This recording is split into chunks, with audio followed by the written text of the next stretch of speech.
Manufacturing hub मतलब अपनी inventory बनाने में जब शुरू किया था तो कितना पैसा लगा था? बहुत पैसे लगते हैं मैन्युफैक्चरिंग बनाने में? मैन्युफैक्चरिंग बनाने में उस टाइम पे, हाँ, मैन्युफैक्चरिंग बनाने में ज़्यादा लगते हैं क्योंकि मशीनें आपको लानी पड़ती है, हुँ। आपको सारी चीज़ें लानी पड़ती है, रॉ मटेरियल लाना पड़ता है आपको और कपड़ा भी लाना पड़ता है और आपको हायर भी करने पड़ते हैं बंदे, सैलरी पे हो गए या फिर हुँ, आपको पीस रेट पे हो गए। हुँ। तो वो सबका वो आता है खर्चा, लेकिन बाद में वो आपका निकल जाता है उससे।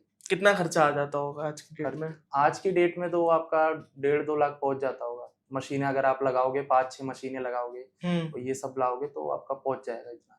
और अगर कोई मतलब जैसे आप लोगों को भी बेचते होगे बी टू हाँ, बी में, तो बी टू बी में अगर कोई बंदा बेचे तो क्या वो भी अपना चला सकता है इनिशियली? बिल्कुल चला सकता है। हमसे जो लेके जाते हैं उनके भी 2-200 3-300 ऑर्डर आते हैं।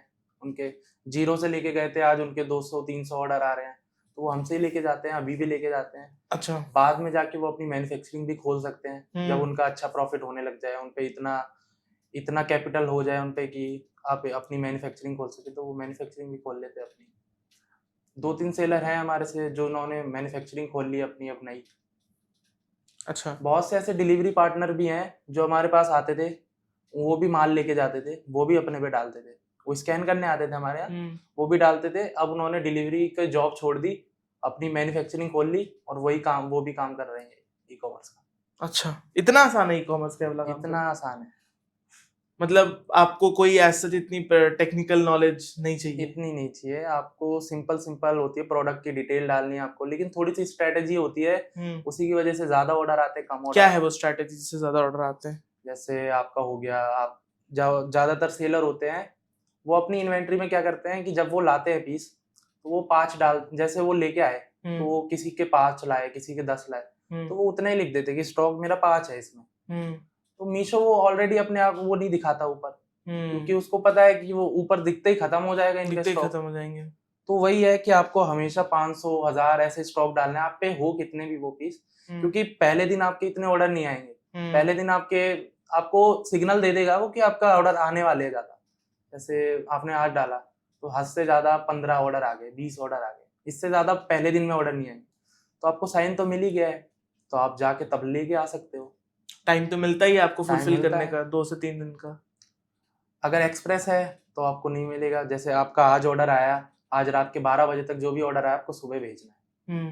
हाँ, तो आपको पहले दिन आपको सिग्नल मिल जाएगा, आप उसको फ़ोन कर दो। आपका ज़्यादा से ज़्यादा 1 दिन रोक सकते हो, आप एसएलए डाल दो उसमें, 1 हुँ। दिन का आप रोक लो।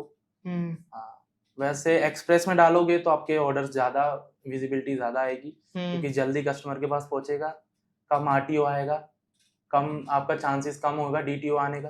हुँ। डीटीओ मतलब कस्टमर रिटर्न होता है, हुँ।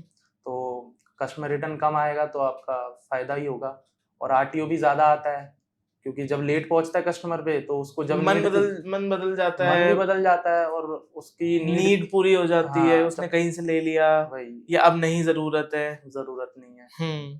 तो ऐसे लोग लेके उसके बाद कस्टमर रिटर्न भी कर देते हैं, तो हुँ। उससे हमको बहुत ज़्यादा नुकसान हो जाता है। हुँ। क्योंकि एवरेज 160 आपका ऐसे कटता है, क्योंकि आपका 80 रुपीज़ होता है, मतलब एवरेज मैं बता रहा हूँ, 80 रुपीज़ आपका डिलीवरी चार्ज लगता है। हुँ। जब आपका रिटर्न आता है तो उसपे रिटर्न शिपिंग चार्ज लगता है, हुँ। मतलब इधर से जाने का, उधर से आने का, दोनों का प्लस होके फिर आपका कटता है वो आपसे।